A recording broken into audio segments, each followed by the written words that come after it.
fikir balik apa yang kau buat waktu muda dulu. Sama dah. Jangan pernah Sebab tu lah cakap masa muda kena enjoy. Enjoy lah. Enjoy lah. Simpan segala memori. Aku cakap dengan dia, jangan pergi sungai. Dia kata, kat sini tak hujan. Ya, Bella. Bawah tak hujan, Bella. Atas hujan, Bella. Cubalah. Tak, macam sekarang. Sekarang kan panas. Bella, bawah panas, Bella. Bawah Atas gunung, atas bukit hujan, Bella. Bukan lagi banyak gunung. Memanglah tak Sungai banyak. ke bawah? Kau pergi sungai kat bawah. Kepala air tu asal daripada atas. Kau tahu tak? Sungai ke Hujan bawah kat je. atas tau. Kepala air tu asal daripada atas.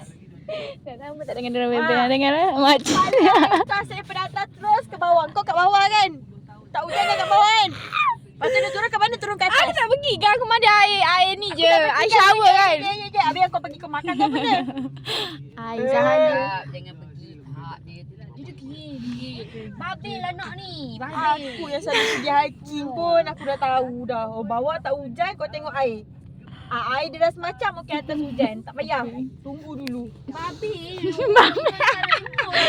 Ada kat panggil babe juga ke? Kitanya ada campuran faham. Oh, tak benda. Tak ada lah.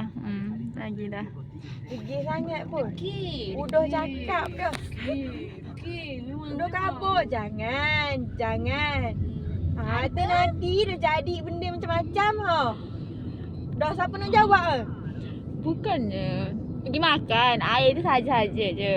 Yelah, Main pergi kaki. makan pun jalan kaki. Kau dah kat bawah. Duduk bawah bukit tu dah kalau atas tu hujan.